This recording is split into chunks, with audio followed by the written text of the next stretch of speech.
Hello everybody, good morning from the Sachsenring. An early start for us as we get ready in a few minutes time for free practice 2, a slightly different format that's been trialled for this weekend ahead of perhaps changes to the format and the schedule that have been looked at for 2025. So rather than a full 3-day event, it's become a 2.5-day event. We only had one free practice session yesterday.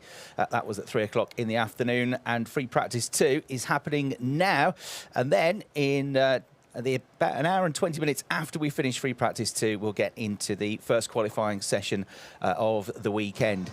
So drivers are getting ready to go out for what's going to be a 45-minute session. And there is your championship leader, Kelvin van der Linde, with a 7-point margin over last year's championship runner-up, Mirko Bortolotti. And Kelvin was quickest yesterday in free practice. So confident was he that he only did about half of the laps in free practice. Posted the quickest time of the session, which wasn't beaten all the way through, and then parked it up. So he's in a good place. The Audi's in a good place. And Kelvin 7 points clear of Mirko Bortolotti coming into this weekend. 12 points back, and very much in contention is this man, Maro Engel. Be hoping for a much better weekend than he had here at the Sachsenring 12 months ago. We got punted off twice in the opening laps of races and didn't score a single point. But this year, like Kelvin van der Linde, like Mirko Bortolotti and Sheldon van der Linde and Thomas Preining in that top 6, he has scored points in every single round of the championship this year. Ricardo Feller will be looking to get his season up and running, really. It hasn't quite been the season he hoped for after being a real championship contender last year. He went into the final weekend of the season at Hockenheim last year with a chance to take the title in October, finished in 3rd place in the end. He's in his 3rd season now of the championship, and he was on the podium here last year, but after contact with Jack Aitken in race 2 was subsequently given a penalty which knocked him down to 4th place. So Maro Engel getting suited and booted, ready to go. It is early in the morning here, or early-ish, early for us anyway, 8:27 in the morning, which means that the air temperature is half of what it was yesterday afternoon. So it was just about 30 degrees yesterday afternoon for free practice 1. It's still nice, it's 17.5 degrees, but the track temperature is way lower than it was yesterday afternoon. It was 34.5 degrees yesterday afternoon. It's just under 23 degrees at the moment, which means an important session for the drivers, because these are similar conditions and temperatures to what they are going to get in the qualifying session in a couple of hours' time. So the data that they gather in this session is going to be critical. It's, as I say, going to be 45 minutes of activity. And to talk you through it here, trackside, overlooking the fantastic start-finish line and the view as they come over the crest towards that start-finish line here in the commentary box. My name's Chris Hartley, and alongside me, it's good morning to Brian Oliver. Morning, Chris. It's always an absolute treat to come here to the Sachsenring. It's one of the absolute favourites on the calendar, a circuit that really is a tough one to tame. It runs in an anti-clockwise direction, lots of undulation, lots of blind crests, a very quick circuit as well. The drivers either love it or hate it. Most of the ones I've spoken to seem to absolutely love it. But as you said, a very different dynamic today, and it'll be interesting to see how this changes things in quali later on, because there's going to be a lot of quali sim work done during this session. Yesterday's free practice 1 felt like a fairly low-key affair, really, fairly quiet, maybe a lot of race setup going on. But I think that this session's likely to be a little bit more frenetic. There is debutant Jordan Pepper, who is standing in for Christian Engelhardt this weekend. Christian, we wish him well, has had a knee operation a couple of months ago, which we knew was going to put him out of the Norris ring. It did. Then he hoped to be back for the Nürburgring. He wasn't. And he hoped definitely to be back for the Sachsenring, but he's still not quite ready to go. The last 2 weekends, his place in the Grasser Racing Team Lamborghini has been taken by Frank Pereira, who actually finished on the podium here last year, and he's won full season of DTM. But for this weekend, it's the South African Jordan Pepper, who's done a couple of races this season with the Grasser Racing Team. He is stepping into that number 63 TGI-backed Lamborghini and did a good job yesterday. So location-wise, if you've never heard of the Sachsenring, add it to your list of places to come, because this is a hidden gem of European motorsport. It is a circuit that, I guess, unless you live in Germany or in Austria, you might not know that much about, but it is a fantastic circuit. We're in the east of Germany, so about 20 kilometres from the city of Chemnitz, and the circuit dates all the way back to the 1920s. It was, like many circuits, started out off as a road circuit, and that was used on public roads from 1927 onwards. The original circuit was 8.6 kilometres long. It ran through the local village of Hohenstein-Ernstthal itself. But then in the 1990s, when it was used for bike racing predominantly, and the speeds got better and better, quicker and quicker, and then more and more dangerous, so they thought, this is not a good idea anymore. We need a proper contained racetrack. They built that in the early 1990s, and it continued its legacy of being used for motorcycle racing. It's still a MotoGP circuit these days, which is, if you're a two-wheel motorsport fan, you'll know all about the Sachsenring. But for DTM, it hasn't been here very much. It came here for 3 seasons in the early 2000s, then had a 21-year break before we finally came back to the Sachsenring last year. As Brian said, it's anti-clockwise. What you get an idea of, but not a full picture of, is just how undulating the circuit is as well. So it's a slight uphill climb as you go into turn 1, and then it's a corkscrew down, a real roller coaster ride down through the first part of sector 1, through the right-hander at turn 1, through the left at turn 2, down towards the hairpin at turn 3, the Castrol Amiga curve, where they reach the foot of the hill, then go uphill through the left-handers at turns 4, 5, 6 and 7, where they're at 200 kilometres an hour, and then that takes you to the end of sector 1. Sector 1 is half the lap, really. It's 40 seconds through there, and then at 230 kilometres an hour, they go towards turn 8. Another quick left-hander as they start sector 2, and you knock a bit of speed off through that left-hander down to 180 kilometres an hour, drop downhill briefly, go under the bridge, climb back uphill through turns 9 and 10 to the top of the circuit, and then you make your way through the hugely fast section at the back at the end of sector 2 into sector 3, down the right-hander at turn 11, the waterfall. It's like dropping off a cliff. It's a downhill run, a very quick straight down towards the left-hander at turn 12, the Saxon curver. You're going at 260 kilometres an hour before you hit the brakes for that one, and then a short link straight to the final turn, turn 13. And then, Brian, at the end of the lap, it's a really steep climb up through the apex of turn 13 up to the start-finish line, and actually a really steep entry into the pit lane as well. Yes, it is a very steep climb up to that final corner, but a really important corner, because if you get a good exit from that, you really do line yourself up well. That's the waterfall, by the way. We're looking at that very steep drop. If you get a good exit out of the last corner, it does set you up very well as you come along the pit straight into turn 1, as we see somebody who's put out a little bit of blue smoke. And if you get a good entry into turn 1, that is one of the better overtaking opportunities on the circuit.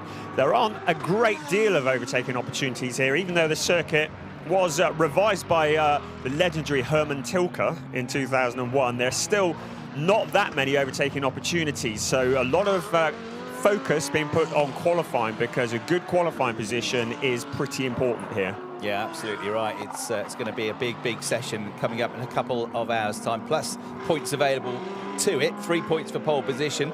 Bear in mind there are only 7 points between the top 2 in the championship, and they make a huge difference as well. Kelvin van der Linde, as I say, was quickest yesterday, 1 minute 18.599. Thomas Preining, who's still in the championship fight, he's had a tricky year by his very high standards. The Porsche's been struggling a bit with their new increased ride height that they've had to deal with this year through the BOP changes.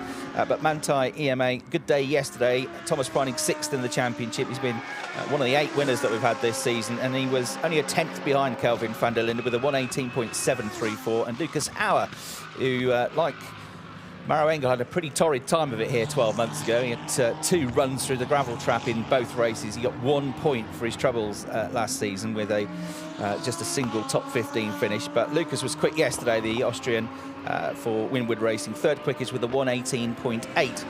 Just to give you a context of the sorts of lap times we're looking at, well, that 1:18.599 from Kelvin van der Linde was competitive for a free practice time last year, which is the only GT3 times we've got to go by in DTM. The free practice, the fastest free practice time was set in free practice 2 by Thomas Preining, 1:18.537. And van der Linde and Bortolotti both did exactly the same lap time in free practice 1 12 months ago, 1:18.578. So yesterday's time was a fraction slower than that. When we get to qualifying, the qualifying lap record around here, when they got bolt the brand new Pirelli tyres on and run light fuel loads. That'll be into the 117s, a 117.366 Mirko Bortolotti set on his way to pole last year for race 2, and he won race 2 last year. The other winner last year, Brian, was Luca Stolz. He had a great weekend here with a win and a second place and a pole position. And actually, that was the last time we saw a Mercedes on the top step of a DTM podium. They haven't won since. Yeah, the Mercedes looking for that top step once again, and it appears to be the Achilles heel of the front-engined cars, the Mercedes and the BMW, has been very much qualifying, with a lot of the teams and the drivers struggling to get the heat into the tyres quick enough during qualifying to get the tyres into the window. Having said that, Schubert Motorsport have alluded to the fact that they may have discovered something. We will see whether they have or not during qualifying, where they feel as though they might have unlocked the secret to getting the tyres into the window. But yes, certainly, as we ride on board with Arjun Maini, taking a very wide line out of the final corner, the Mercedes starting to remember the top step of the podium and wishing they were back on it again. Ian Jaguan has just gone quickest at 118.703 in the Porsche for Manthey EMA. Got his maiden podium here in the DTM last year, Ian Jaguan, and also managed to get a best qualifying with second on the grid for one of the races. This is what happened to Arjun Maini then. I suspect we're about to see him going very wide coming out of turn 30. Just got on the gas a bit too keen. In fairness to, in fact, that was Powell. Exactly the same thing, though, wasn't it? That was Max Powell running wide at the same place that we saw from the onboard. Arjun Maini doing it. That's one of the McLarens. Does, yeah. Yeah, running wide, and they're all, because of these lower track temperatures, Sheldon van der Linde getting a bit wide as well, losing the back end of his BMW briefly into the gravel. So these lower track temperatures, even though it's not exactly cold, catching one or two out. Yes, the track's up to 23.1 degrees centigrade, so the temperature is rising already. There's not a cloud in the sky. The sun is shining. And that's Ian Jaguan also experimenting the outer limits of the Sachsenring. For the more observant people, you'll have noticed the clock started at 50 minutes for this session, which is quite unusual for an FP2. Having a look at it again at Ian Jaguan, just going a little bit wide, just getting those tyres dirty. Welcome yes. to the German Rallycross Championship, everybody. Yes, a bit of off-roading, anybody? Yes, 50-minute session. The reason being is that there will be a full course yellow exercise 3.5 minutes before this session finishes. So it's actually going to finish a little bit earlier, and then we're going to be going into full course yellow, experimenting with new systems and making sure everybody's up to speed on it, pardon the pun. So that's why this session started with 50 minutes on the clock, not the 45 or the 55 that we've become accustomed to in free practice. Exactly right.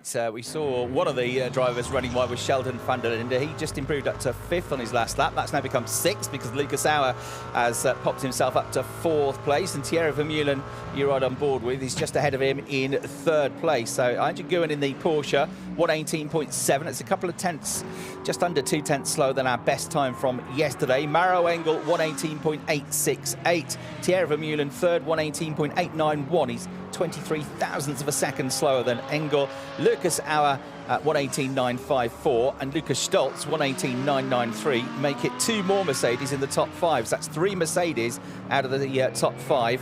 And then the BMW of Sheldon van der Linde in 6th. Nicky Tim, who's gone into the pits now, is the best of a trio of Lamborghinis, because you've got Jordan Pepper, who's just gone up to 8th, and Max Powell, who's in 9th place. And then the other Ferrari of Jack Aitken is also in the top 10. I don't mean to just goes out. It seems like there are some guys who didn't step well going off.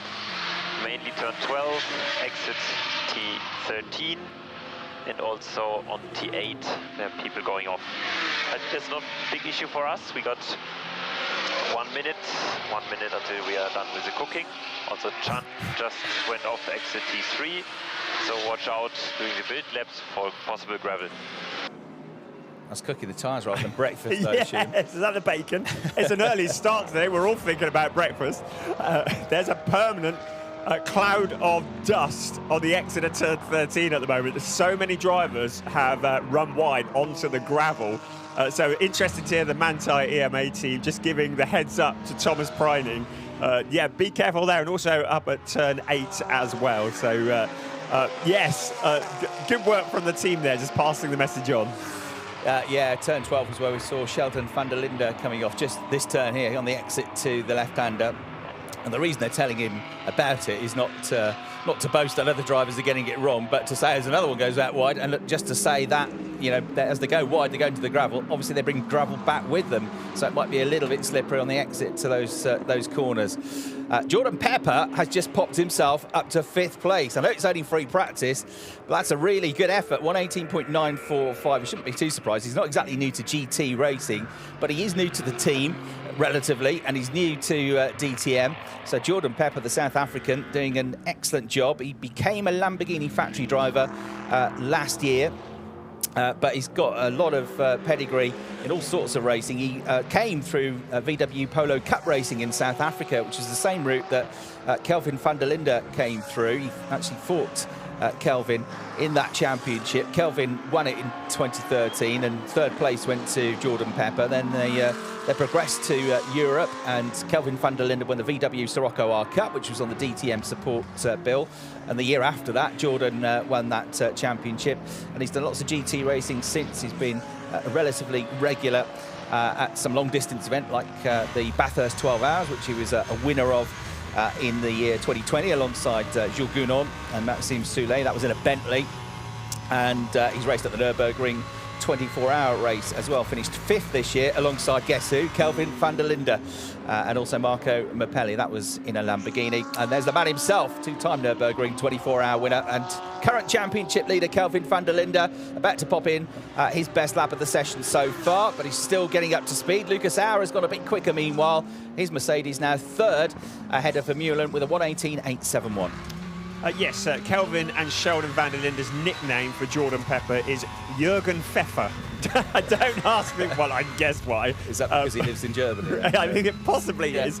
Last time I saw him, he was in GT Masters. Last time I commentated on him, GT Masters a few years ago in a giant Bentley, something very different to the Lamborghini. But 3 South Africans on the grid. We commented on this yesterday. They're doing something right in South Africa because they are all very rapid indeed, all 3 of them. Yeah, my limited knowledge of the German language, Pfeffer means pepper, so they've literally translated his name. Pepper. There's Kelvin van der Linde then, looking absolutely on it like he did yesterday, reaching over 200 kilometres an hour. You're about to enjoy the joyride down through the waterfall with him, or you were. We go back to Maro Engel now, who is out there, currently 2nd quickest. His last lap was a 1:18.9. His best lap is a 1:18.8. That was a bit slower, 1:19.2. So he's having a slightly longer run here. We haven't seen as yet completing a lap Mirko Bortolotti. So he's been out on the track, but he's not yet done a full lap. He's been in and then he's been back into the pits straight away, so he's not yet completed a lap. And Thomas Priding, who you're looking at now, is only just completing his first proper lap of the session. He's not yet pushing it because that's only a 1:23.9, and he should be down in the 1:18 to 1:19. So they're still working on the tyres or bedding something in on that Porsche, as they inferred over the team radio. But Thomas Priding looking good yesterday with that 2nd place in free practice 1. Bortolotti is out on track now, so no issues there. So he's out there on a build lap, getting the heat into the tyres and into the brakes, but I don't think there's any panics going on there. But Mirko Bortolotti, as always, looking pretty chilled and laid back this weekend. Yeah, absolutely right. Hasn't yet won a race this season, but at the end of the year, do they look at how many races you won or whether you were the champion or not? I think the answer is probably the latter, isn't it? So he doesn't care. He doesn't win a race this year, but wins the championship. He won't care. He won't mind one jock. A little bit wide there is Thomas Priding on the way out through turn 10, out through 11, a bit wide as well. Down through the hugely quick section there he goes, continuing to charge on. And the Porsche gets it right to the very limits on the exit to turn 12 as well, but he avoids the gravel trap. This is this steep incline which starts building that rise before you get to the braking zone, and then really steepens up through the apex of the corner, comes out of there, goes over the line and backs off the gas by the looks of things. This is a replay of that very leery moment. So he's not the only one that's done this, is he? That's run wide, but there's a lot of run-off area there coming out onto that huge. It's like a ski jump drop down there, isn't it? Down through the waterfall. It's a massive decline. We had the absolute privilege of running the track last night. As the sun was setting, it was something very special indeed. Running down the waterfall The bit that struck me was the amount of marbles in the runoff area outside of the racing line, and a lot of the discarded rubber that rolls off the tyres at the side of the circuit. And I think off the racing line, traction will become a little bit limited with the amount of debris, marbles, gravel that's been kicked up as well. But that section on the outside of the waterfall is a big runoff area. Because it's such a fast section of the track, it gives the drivers a good opportunity to get out of it if they do get into trouble and not end up in a barrier somewhere. We talked about this yesterday in free practice one. The BMWs need to up their game in qualifying. As Brian said earlier, Torsten Schubert, the team boss at Schubert Motorsport, who run the 3 BMWs, the 3 champions, this man Sheldon van der Linde, the 2022 champion. Thomas Preining, by the way, has just gone quickest, 1:18.563, his first proper lap of the session. That's the quickest lap of the weekend so far. Marco Wittmann and René Rast, the other 2 Schubert drivers, but they've all been below average in terms of their average qualifying positions, because Marco Wittmann's averaged 13th on the grid, Sheldon van der Linde has averaged 11th on the grid, and René Rast has averaged 13th on the grid as well, and hasn't yet picked up a bonus point for qualifying in the top 3. Sheldon's best qualifying of the year, his only front row start came at the Norris Ring with a 2nd. As I say, he's averaged 13th place, but he qualified 8th in the most recent qualifying session at the Nürburgring after looking like he was going to get pole position. Then an ABS sensor failure sent him off the road at the final turn when he was well clear. So they might just have rectified that issue, but if they want to get involved in this fight, then they have to be qualifying higher up the order than that. It goes a bit wide again coming out of turn 12. So the BMW a bit of a handful through there, and none of the BMWs were on the podium here last year, so they see this as a bit of a tricky circuit, don't they, for the BMWs? Yeah, not great history here from yesterday, and of course René Rast is on the back foot as well because he's got a 5-place grid drop for race 1 today as a result of picking up 3 reprimands throughout the season. So he's got a double amount of effort to do. The other 2 BMWs, when the race starts, are going to be carrying success ballast. Sheldon van der Linde will have an extra 20 kilos on board, and Marco Wittmann an extra 5 kilos. So all 3 of the BMWs have got additional things to be thinking about through qualifying and through the race. Yeah, in terms of their BOP weight, the BMWs are 5 kilograms higher than they were last year. Their BOP changed throughout the course of the weekend last year, but they have got more boost than they had at the Nürburgring in the mid-range. But they still, René Rast was saying, you know, this could be a tricky weekend for us. We'll just keep smiling, we'll just keep pushing and see what happens. Max Powell at the Sachsenring, home circuit for him, and of course for the team, because it's his team.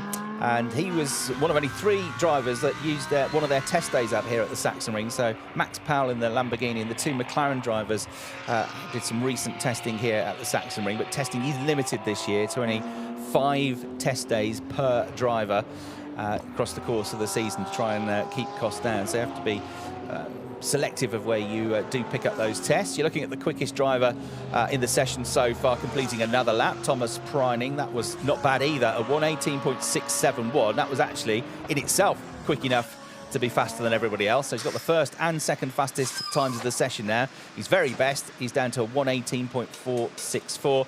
Right, Mirko Bortolotti taking it easy so far. He's been out on the track twice, but he hasn't yet completed a full lap. The wheel's been tightened up on the front, and he's about to go out with how long left? 31 minutes of the session to go. Perhaps this time to set a first proper lap of the session. Yeah, it doesn't look to be too much panicking going on, does there? So they're pushing the car out of the garage and just get that feeling that it's all just well under control at the moment. So pulling them out into the sunshine, the SSR team have done what they need to do. So hopefully we'll see him back out on track in a few moments. There's a reminder of the championship on the graphic.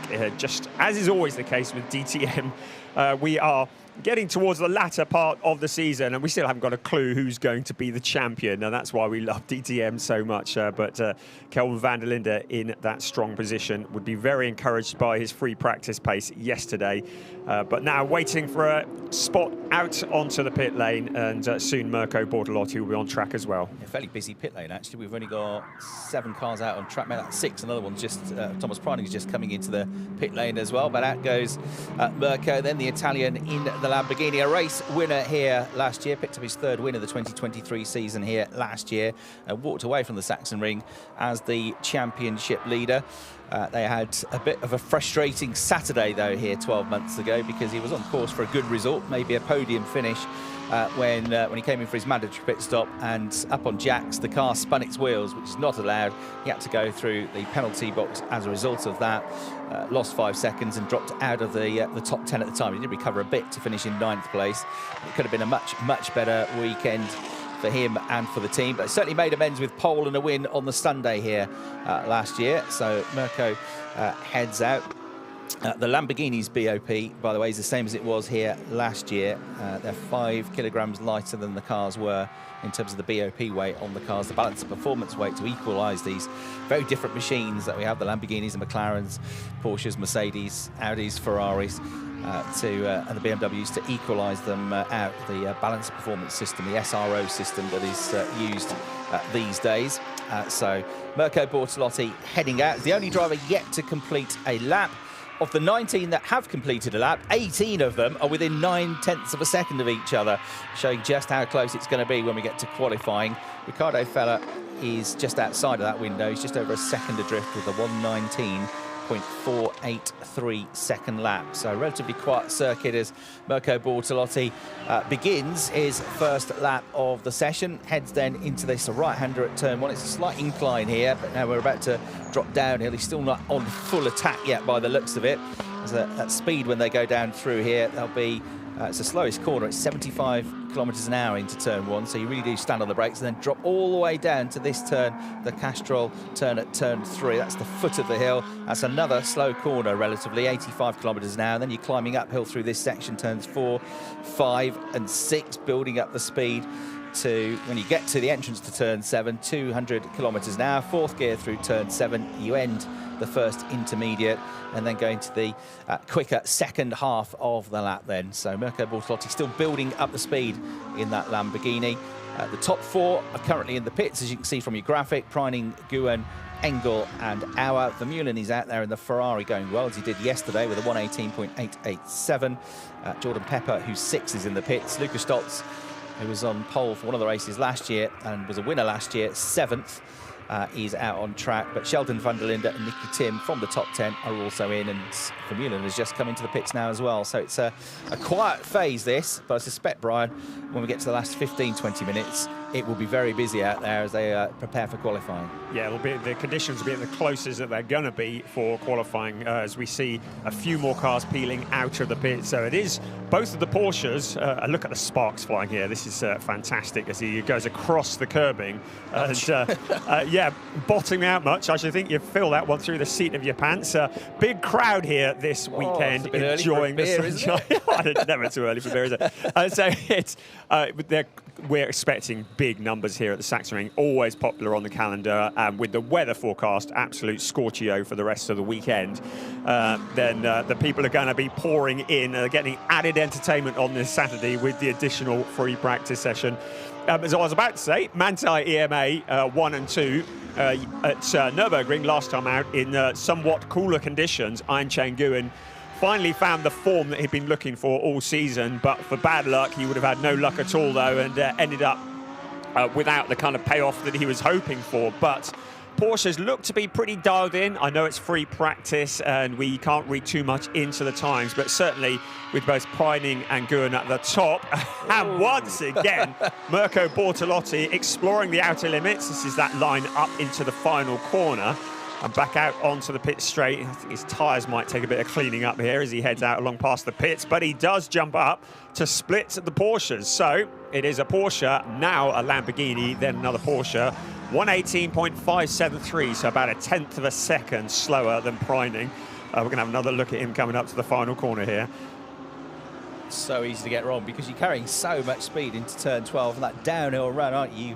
You're over 200, well, almost 260 kilometres an hour before you hit the brakes for that corner. All the weight is on the front of the car because it's downhill into the turn. It's still downhill on the way out of the turn, which means the back end goes light, which means it's very easy to run wide. Oh. McLaren doing exactly the same job there of Clement Schmidt. So he runs wide as well, but going pretty well in this session, running in 11th place overall, the Austrian driver. He celebrated his, well, I say celebrated his birthday at the Nürburgring. He didn't exactly celebrate it. Had a miserable day, didn't he? Because on his birthday, on the Sunday at Nürburgring, the car packed up on the formation lap. He probably went through the gravel there, didn't he? All the way through the gravel. Yeah, I mean, this circuit, it's a track that bites. So if you're going to explore the limits, now's the time to do it and not in quali. And that's, I think the drivers just seeing how far they can push it. But there are very few runoff areas. We already talked about the one at the waterfall. But apart from that, it is very deep gravel tracks all the way around. If you end up in the gravel trap, you're going to get stuck there. Luca Bortolotti has just gone to the top of the times on his second flying lap. 1:18.044.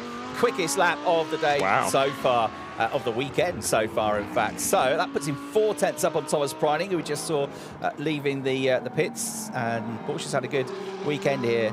Last year, Thomas Preining for Manthey EMA, the eventual champion, had a second and a fourth here at this circuit. And although he wasn't with the Manthey team last year, he was a Porsche driver. And Hyun Nguyen, as I say, got his he's won and so far only podium in the DTM with a third place finish here on the Sunday. So Bortolotti pushing on again. This is good stuff from the Italian. Absolute best in the first sector.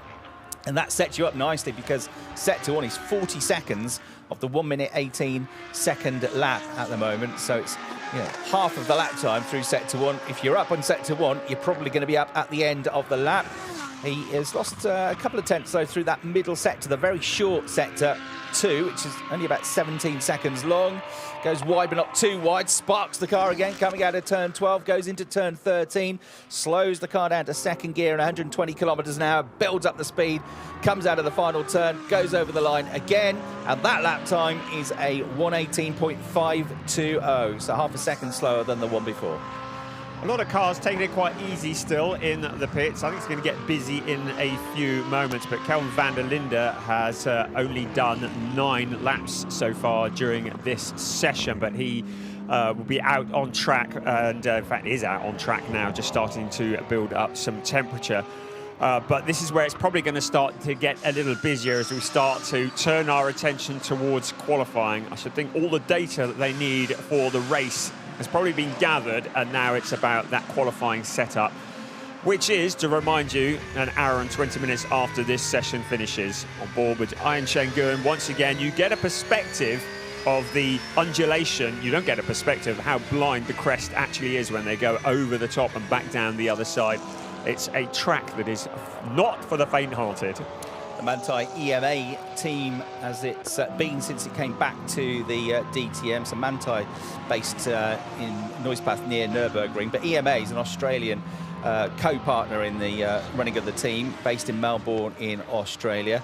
It's the nice bright liveries on the car, and it's the kangaroo and koala bear teddy bears that if you come to a DTM you'll see placed carefully on the roofs of the cars when they're in the garages waiting to go out. Hyun Nguyen has done his best second sector, gets right on the ragged edge coming out of turn 12 again. That was a wild ride as he went through there, but he kept his foot absolutely committed, and he commits again coming out of turn 13. It's all a bit ragged at the end of the lap though, so he doesn't improve overall. But a 1:18.740. He did do his best final sector though, despite the 2 runs through the gravel trap at turns 12 and 13. So going a 1:18.740 on that lap. That's only 37 thousandths of a second slower than his absolute best lap of the session. So without those slightly wide moments, he would have definitely improved upon that. Meanwhile, big improvement for Kelvin van der Linde, who you will know when you see the graphic in a moment, has shot up suddenly to 4th place, 1:18.798. Good on-board shot with Hyun Nguyen fighting the wheel. An awful lot of gravel on the racing line, particularly on turn 13. On board with Nicky Tim coming up that steep hill, and it is steep, into the sun and then out onto the pit straight. Relatively short pit straight, flat out in towards turn 1, then the windy section down towards the Castrol Omega turn, which is turn 3, a wonderful corner. Great place to look when you are watching the racing. But yeah, Nicky Tim got cameras pointing in every direction on his Lamborghini. That is the Castrol Omega turn, the aforementioned, and then it's the climbing up the hill towards turn 4. Yeah, and he could play a big role in trying to help his teammate Mirko Bortolotti to the Championship Drivers' title this year. Nicky, a winner this year, his maiden victory in what's his first full season of the Championship, coming at the Norris Ring.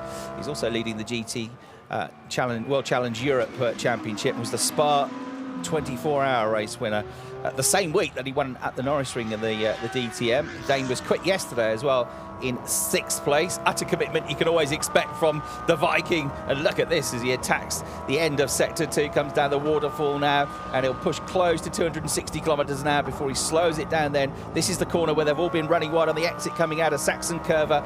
They come out of that at about 140 kilometres an hour. He's already up to 198, nearly 200 before he slows it down to second gear and goes up through this steep climb through turn 13, avoids the gravel, and this is going to be his best lap of the session, 4th quickest.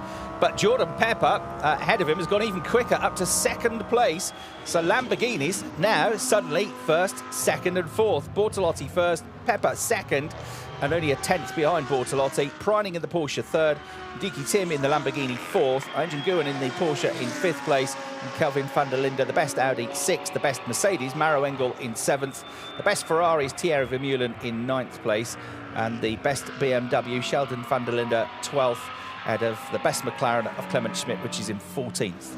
Great job from Jordan Pepper. He is fulfilling a long-standing dream to drive in the DTM. That's exactly what he's doing, as he peels off now into the pit lane. But yeah, that's a great job. So suddenly we've had Porsche 1 and 2. Now it's Lamborghini. Jordan Pepper on Team Radio. Save the tires, save the tires. One more push.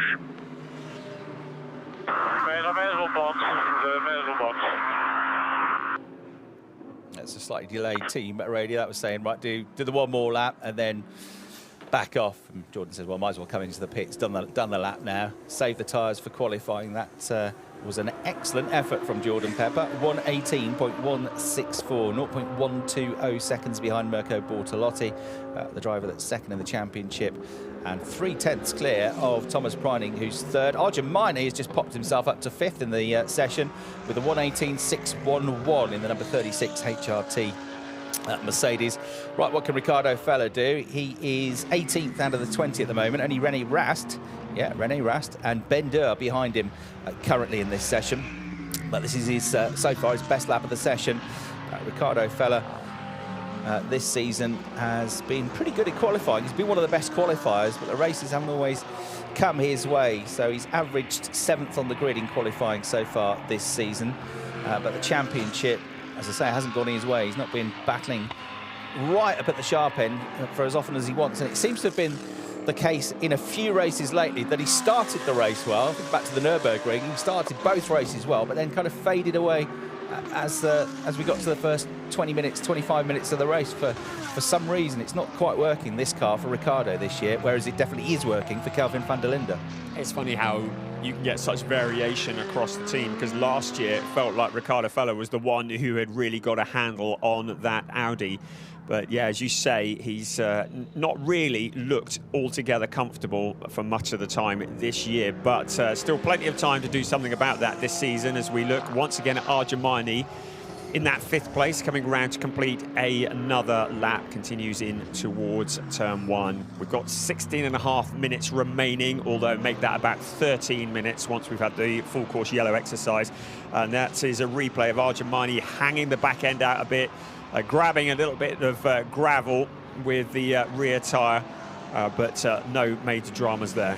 Yeah, Arjun having his best season so far in the DTM. He was 5th in the championship before the Nürburgring, but 2 weeks ago, the first time that he didn't finish in the points in one of the races. He only got a 10th place in the other one. Looks like Manthey getting ready for a practice pit stop. No, not quite on it, but they were waiting for Engin Nguyen to come in. They were poised and ready to go and pounce there as if they were going to do a practice pit stop, which is something you see fairly often in the free practice sessions. But in fact, Engin is being brought into the garage. Lucas Stoltz has popped himself up to 5th ahead of Arjun Maini, so that's 2 Mercedes in the top 6 now. Go back to Ricardo Feller. He started the season well. Remember the first race of the year at Oschersleben, finished on the podium. Kelvin van der Linde was all at sea at the Oschersleben weekend and couldn't fathom out why he wasn't on the pace, and his teammate Ricardo Feller was getting on the podium. It turned out there was a crack in the chassis, which they then rectified, and it's been great news ever since for Kelvin van der Linde, he won the third race of the season at the Sachsenring, finished second. He's had 2 wins this year and 2 other podium finishes. Whereas Ricardo Feller, he's doing okay in the championship in 7th place, but he wants to be challenging for it. He's had 2 podiums, 2 thirds, but they both came in the first 2 weekends of the season at Oschersleben and the Lausitzring.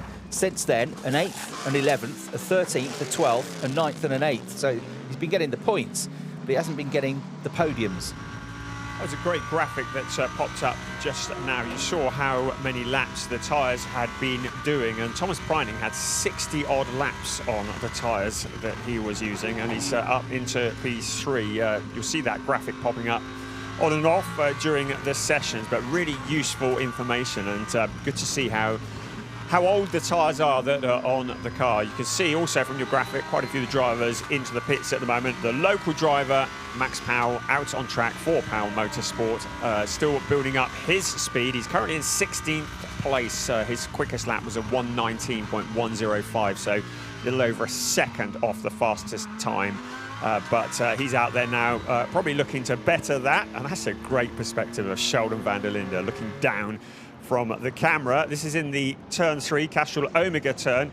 Is he going to run wide here? Yes, he is. So a bit late onto the brake-in and right into the gravel trap. Kept the power on it, was able to rejoin, so no major dramas, although teammate René Rast had a good grandstand view of it, but Sheldon van der Linde exploring the limits of adhesion on turn 3. Yeah, it looks a bit of a handful today, doesn't it, that BMW?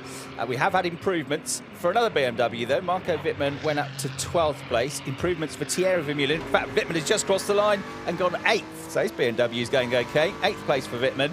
7th now for Thierry Vermeulen. He improved, and Lucas Stolz has got up to 3rd quickest now.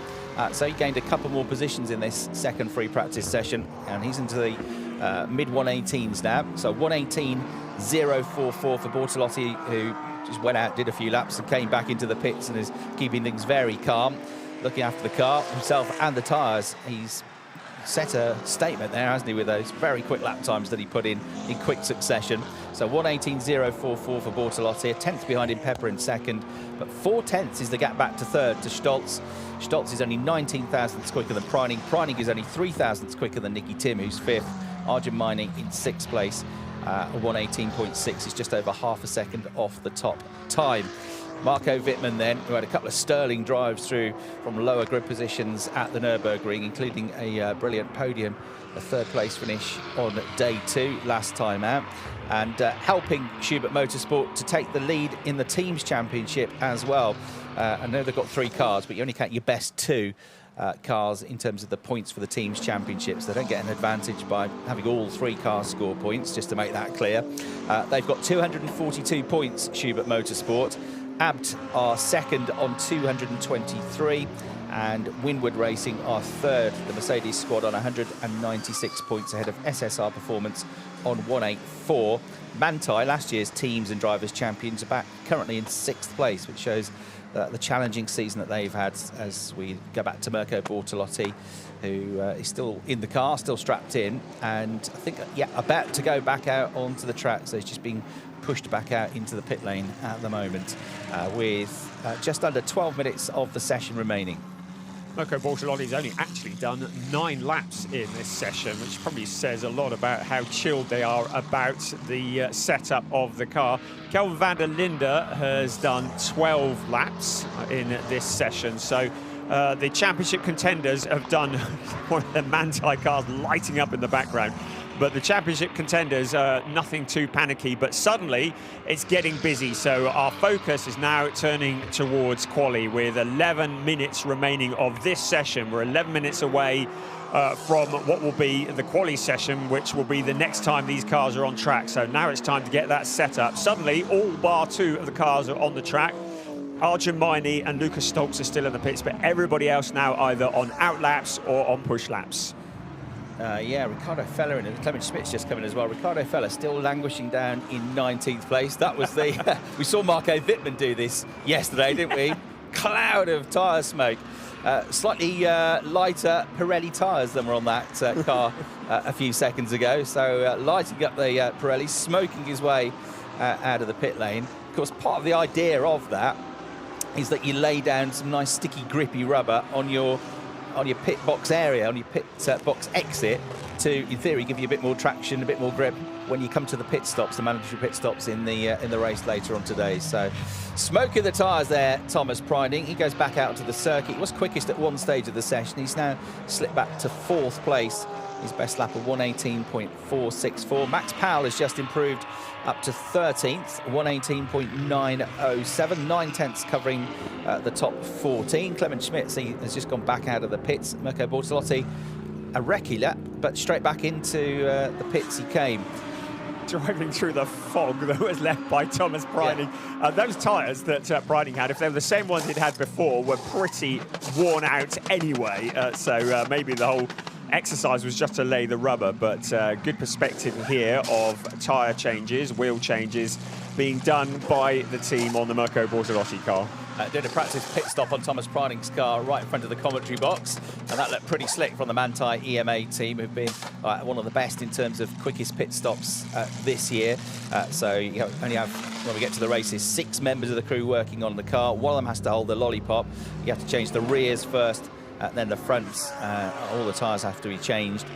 No refueling these days in the DTM. In the pit stop challenge, where for the fastest pit stop in each race, a team is awarded 3 points, 2 points for the second quickest and a point for the third quickest. Winwood have been the best pit stoppers so far this season. They've had the quickest pit stop 4 times out of the 10 races so far this season, and been in the top 3 another 4 times. They've got 18 points. Manthey are second on 16.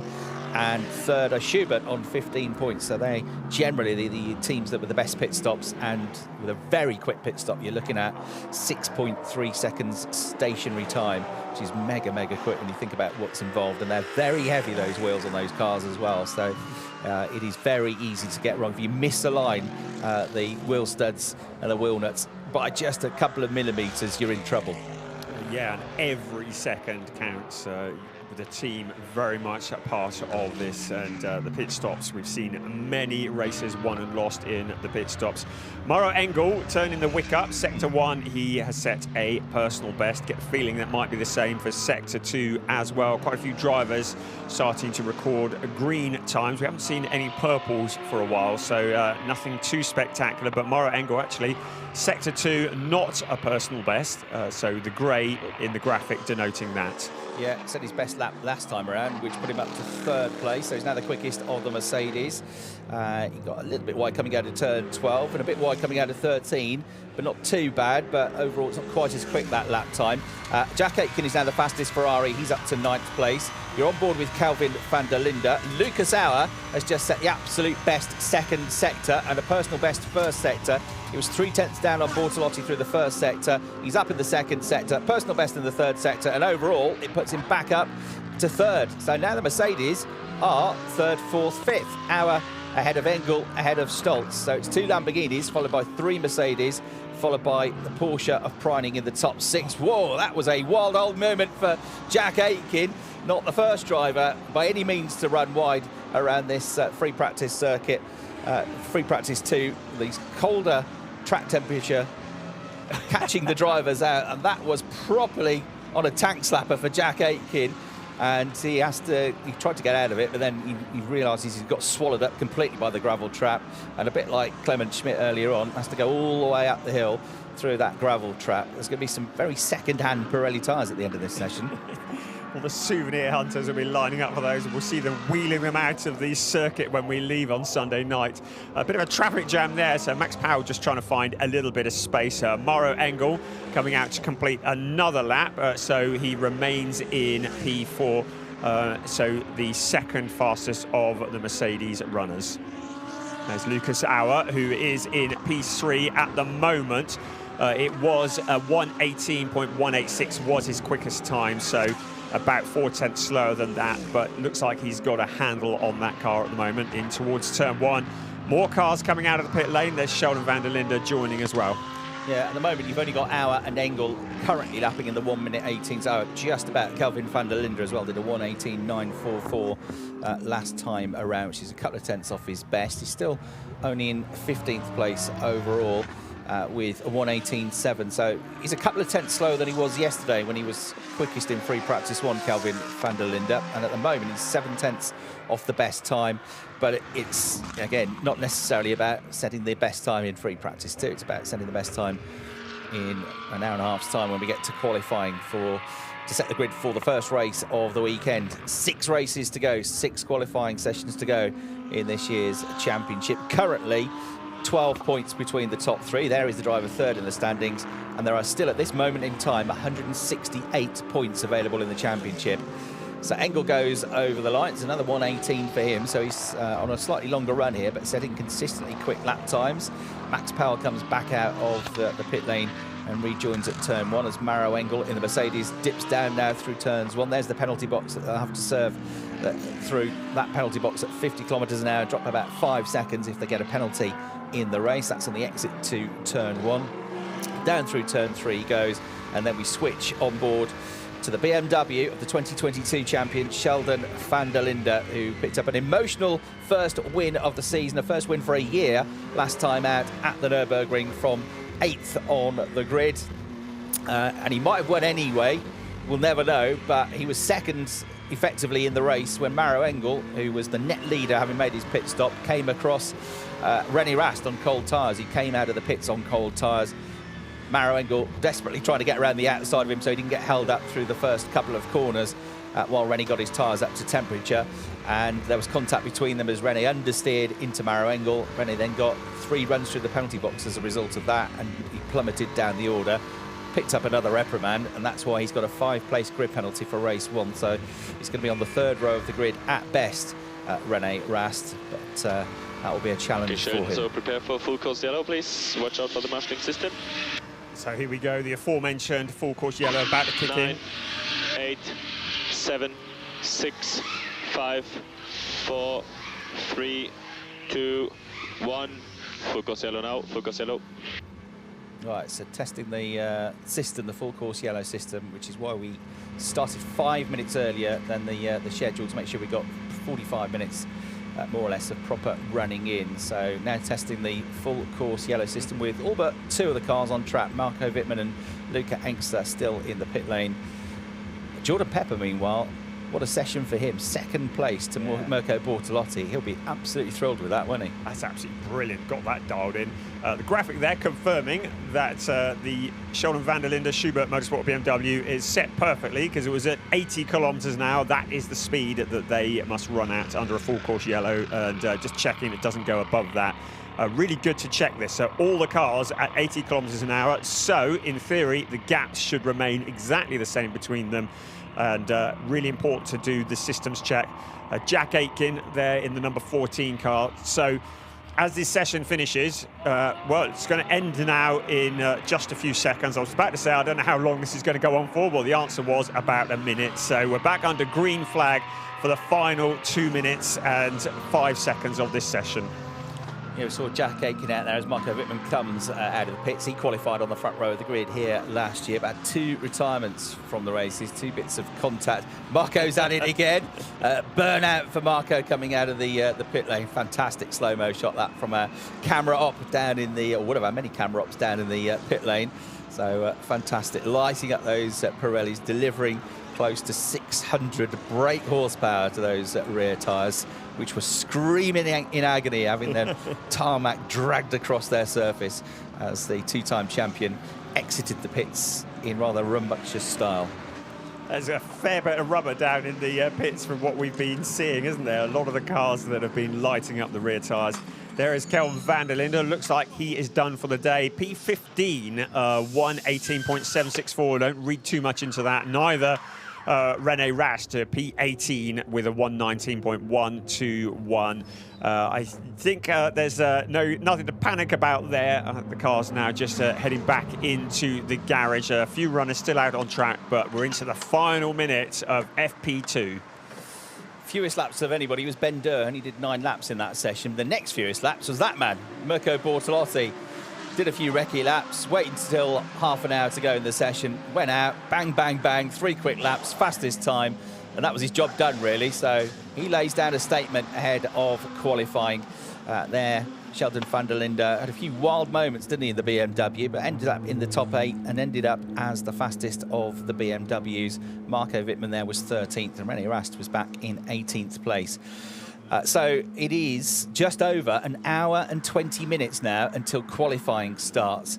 Realistically, they've all got to go through the data now, run through everything from free practice 2. It's going to be pretty chaotic down there in the pit lane as the drivers get together with the engineers in the garage, then go into the race truck and go through all the data to get set for qualifying. So they've really got just over an hour to get themselves sorted. It's at 10:40 a.m. local time. In an hour and 20 that will start qualifying 1. We'll be on air 5 minutes before that to bring you the build-up to it. And 3 championship points and the all-important pole position coming up for grabs here at the Sachsenring, where a circuit where it's not the easiest to overtake. Pole position is going to be absolutely golden. The 2024 season so far, we have had 8 different winners. In terms of pole positions, they've been fairly evenly shared out as well this season. 7 different pole sitters. Jack Aitken with the most poles this year at 3. Kelvin van der Linde's had 2. We've had 1 each for Engel, Bortolotti, Powell, Preining and Tim.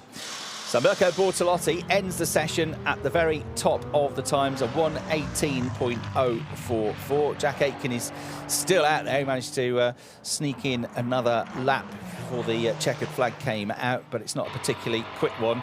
And it looks like he's going to end up in 10th place, just 19 thousandths of a second ahead of his Emil Frey Racing teammate, Thierry Vermeulen. He goes well out wide again. And again, it's turn 12. It's catching them all out, isn't it? Yeah, don't wreck it now. There's not a lot of time left for quali. He peels off into the pit lane. His heart rate, his heart won't be racing. He's as chilled as anything. We need a road sweeper quickly, don't we, before qualifying? Get all those marbles up, because it's making it worse for everybody, isn't it? Because everybody drags those marbles back onto the track. There's a big drop off the curb there, isn't there? So if you do miss the curb, it kind of sucks you into that gravel trap. And look how much gravel is on the exit to turn 12. So a feisty session. Mirko Bortolotti even had a moment or two, but he was quickest, 1:18.044 seconds. That's half a second quicker than our best free practice times from last year. Jordan Pepper, excellent in second, 1:18.164. Lamborghini's first and second. Mercedes, third, fourth and fifth with Lucas Auer, Maro Engel and Lucas Stoltz. Thomas Preining, Nicky Tim, Sheldon van der Linde, Arjun Maini and Jack Aitken were all in the top 10. 11th for Vermeulen, 12th Powell, Wittmann 13th, Guan in 14th. Kelvin van der Linde, who was quickest yesterday in free practice 1, 15th in that one. Luca Enxler 16th ahead of Clement Schmidt. René Rast back in 18th. Ricardo Feller back in 19th place and 20th position with only 9 laps running that session. The McLaren of Ben Durr. So that ends the 45 minutes of free practice. Super slow-mos of our quickest 3 drivers. Lucas Auer had a pretty torrid race weekend here 12 months ago. On the money today so far. Third place, 1:18.186 seconds. 22 thousandths of a second quicker than him on his debut this weekend. Jordan Pepper standing in for Christian Engelhardt in the TGI-sponsored Grasser Racing Team Lamborghini. And he was just over a 10th of a second behind this man, Mirko Bortolotti. 1:18.044 seconds to be the quickest time of the weekend so far, setting himself up nicely ahead of qualifying, the driver that is second in the championship standings. 20 minutes of qualifying coming up in about an hour and 15 minutes time to set the grid for the first race of the weekend. From Brian and myself, Chris Hartley, that's it for now. We'll catch you again later. Thanks very much. See you again soon. Bye for now.